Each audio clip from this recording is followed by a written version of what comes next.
حضور علیہ الصلوۃ والسلام نے فرمایا کہ مومن کا معاملہ بھی بڑا عجیب ہے کہ اسے اگر تکلیف ہوتی ہے تو اس پر وہ صبر کرتا ہے، یا اسے خوشی ملتی ہے تو اس پر وہ شکر کرتا ہے، تو دونوں صورتوں میں اللہ اس کو اجر عطا کرتا ہے۔ اور یہ صرف شان مومن کی ہی ہے کہ وہ مصیبت پر صبر کرے، بلکہ فرمایا کہ مومن کے پاؤں میں کانٹا بھی چبھتا ہے تو اس کا بھی اس کو اجر دیا جاتا ہے، اس کے درجے بلند ہوتے ہیں، اس کے گناہ معاف کر دیے جاتے ہیں، اس کی خطاؤں سے درگزر کر لیا جاتا ہے۔ لیکن یہ مشروط ہے اس تکلیف کو صبر کے ساتھ برداشت کرنے سے۔ اگر وہ واویلا کرتا ہے، ناشکری کے کلمات کہتا ہے،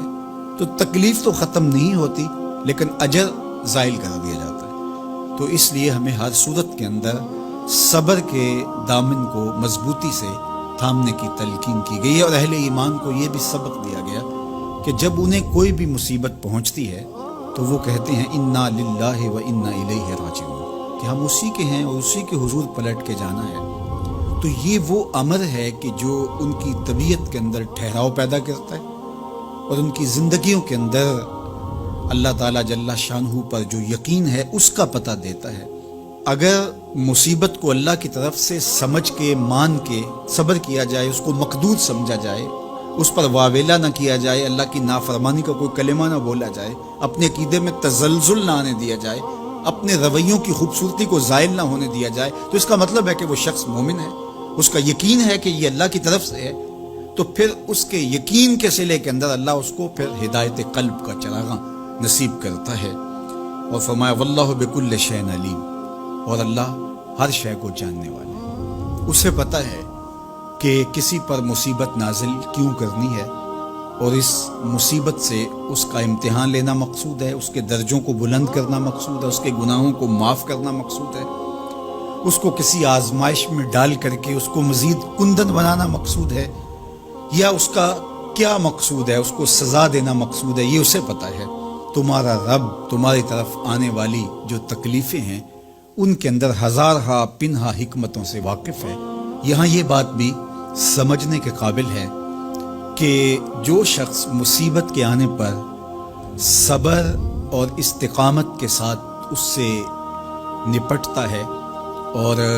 اللہ پر جو اس کا یقین ہے اس میں تزلزل پیدا نہیں ہونے دیتا، کل من عند اللہ، اے محبوب فرما دیجئے جو کچھ ہے وہ تمہارے رب کی طرف سے، یہ اس کا خیال اور فکر ہے کہ یہ میرے اللہ کی طرف سے، تو پھر اس مصیبت کو ٹالنے والا بھی وہی ہے۔ تو اگر یہ اس کا عقیدہ پختہ تھا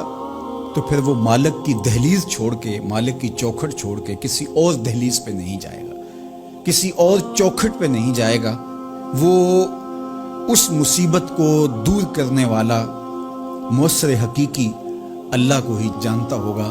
اور اسی کے حضور دعائیں کرے گا، التجائیں کرے گا، کسی شرک کا ارتکاب نہیں کر سکتا ہے، اور وہ مالک کی دہلیز سے کبھی روح گردانی نہیں کر سکتا، بلکہ اس تکلیف کے آنے سے وہ اپنے رب کے ساتھ اور زیادہ جڑ جائے گا۔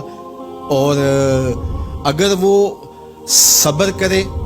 تو یہ اس کا ایک مرتبہ ہے کہ وہ حوصلے کے ساتھ اس تکلیف کو برداشت کرے، اور دوسرا مرتبہ جو اس سے بڑھ کر ہے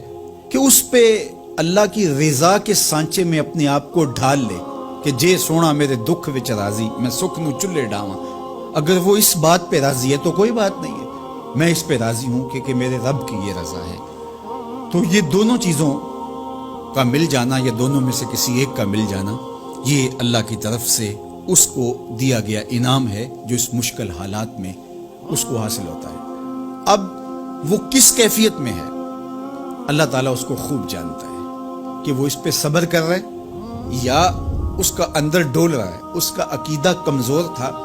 اور وہ کمزوری کے باعث